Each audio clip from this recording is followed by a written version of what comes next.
Сәлем достар, мен мынау визовый центрдемін, Астана қаласында, Польшаның. Өткенде айтқан болатым сіздерге, визовый центрге келіп, тіркеліп, сол визаны күтіп жүргеніме.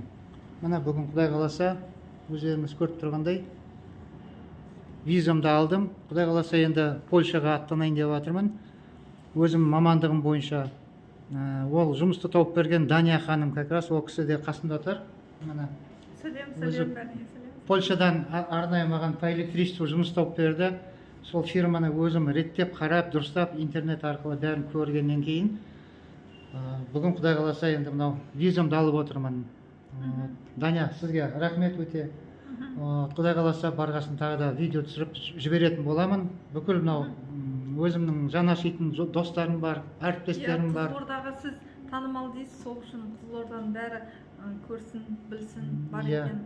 Құдай қаласа, сол жаққа барып жұмыс істеп қайтайық, жігіттер.